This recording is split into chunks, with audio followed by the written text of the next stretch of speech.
রাজ্য রাজনীতিতে এই মুহূর্তে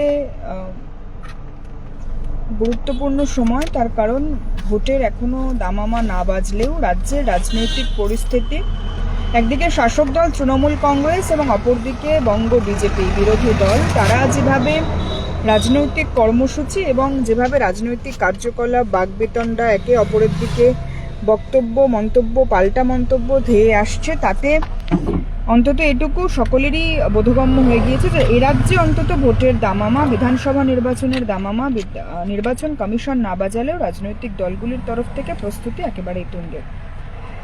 ঠিক সেই মতো আমরা দেখেছি গতকাল বিজেপির সর্বভারতীয় সভাপতি জেপি নাড্ডা তথা কেন্দ্রীয় স্বাস্থ্যমন্ত্রী জেপি নাড্ডা তিনি এ রাজ্যে এসেছেন এবং জেপি নাড্ডা এ রাজ্যে আসার পাশাপাশি বেশ কয়েকটি কর্মসূচিও তিনি গতকাল সম্পন্ন করেছেন। আজও তিনি এ রাজ্যে রয়েছেন। দুদিনের সফরে জেপি নাড্ডা তিনি এসেছেন এবং তার কর্মসূচি রয়েছে দুদিনের কর্মসূচি। আজ তার দ্বিতীয় দিন, অর্থাৎ শেষ দিন, এবং শেষ দিনেও তার গুরুত্বপূর্ণ বেশ কয়েকটি কর্মসূচি রয়েছে। আজকের কর্মসূচির কথাগুলো একবার জানিয়ে রাখবো।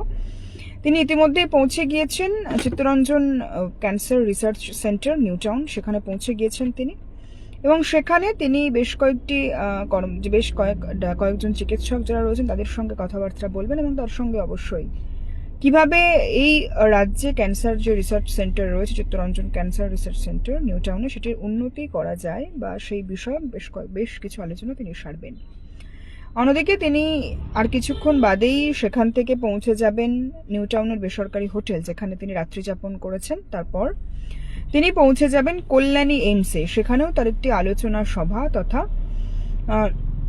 তার সেখানে আলোচনা সভায় যোগদানের কর্মসূচি এখনো পর্যন্ত রয়েছে। তারপর তিনি সেখান থেকে আবারও কলকাতা বিমানবন্দর থেকে আজ রাতেই তিনি দিল্লির উদ্দেশ্যে রওনা দেবেন। আজ বেশ কয়েকটি কর্মসূচির পাশাপাশি গতকালও তার কর্মসূচি ছিল এবং যেগুলি অত্যন্ত গুরুত্বপূর্ণ। গতকাল তিনি বেশিরভাগ সময় তিনি কাটিয়েছেন বঙ্গ বিজেপি নেতৃত্বের সঙ্গে, তাদের সঙ্গে বৈঠক সেরে সল্টলেকের বেসরকারি হোটেল অল্টেয়ার, সেখানে তিনি সাংগঠনিক বৈঠক সেরেছেন। সেখানে উপস্থিত ছিলেন জেলা প্রেসিডেন্ট অর্থাৎ জেলা সভাপতি। বেশ কয়েকজন জেলা সভাপতি বদল হয়েছে শ্রমিক ভট্টাচার্য রাজ্য সভাপতি হওয়ার পর। নবনির্বাচিত এবং প্রাক্তন যারা আগে থেকে নির্বাচিত যারা হয়েছিলেন, জেলা সভাপতির বদল যেহেতু হয়েছে বিজেপির জেলা সভাপতি, তাদের ডাকা হয়েছিল। তার সঙ্গে অবশ্যই বঙ্গ বিজেপির পদাধিকারী সুকান্ত মজুমদার, শ্রমিক ভট্টাচার্য, অমিতাভ চক্রবর্তী, নবনিযুক্ত যারা জিএস অর্থাৎ জেনারেল সেক্রেটারি সাধারণ সম্পাদকের পদ পেয়েছেন, শশী অগ্নিহোত্রী, দীপক বর্মন, জ্যোতির্ময় সিং মাহাতো, সহসভাপতি অগ্নিমিত্রা পল, সকলকেই আমরা দেখেছি। এবং অপরদিকে আমরা আরও দেখেছি তিনি উপস্থিত হয়েছেন এবং তার সঙ্গে অবশ্যই তিনি বেশ কিছু কর্মসূচি সারার পাশাপাশি তিনি কোর কমিটির বৈঠক সেখানেও যোগদান করেছিলেন। কোর কমিটির বৈঠকেও বঙ্গ বিজেপির কোর কমিটির বৈঠক সেখানে তিনি উপস্থিত ছিলেন। সুতরাং সর্বসকলে যে বিষয়টি আরও গুরুত্বপূর্ণ যে বিজেপির এ রাজ্যের পরিস্থিতি কী, সে বিষয়ে তিনি যেমন রিপোর্ট নিয়েছেন, আগামী দিনে বিজেপি কীভাবে এগোবে সে বিষয়েও কিন্তু তিনি বেশ কয়েকটি যাদের যে কর্মসূচি সেই কর্মসূচি দিয়েছেন বঙ্গ বিজেপি নেতৃত্বকে।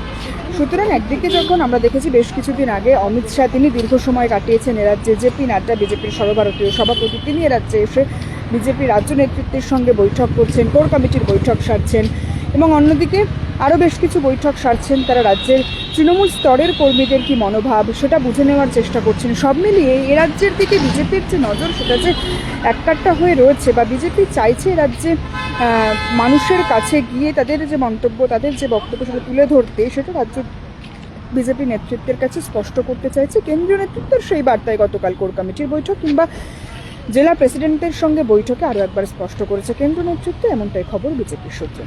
সুতরাং আগামীতে বিজেপির কি রাজনৈতিক পরিস্থিতি হয় বা তারা কি কর্মসূচি সামনে আনে সে বিষয়ে অবশ্যই নজর রাখতে হচ্ছে। আর সব রকম খবর পেতে অবশ্যই নজর রাখুন নিউজ 18 বাংলায়।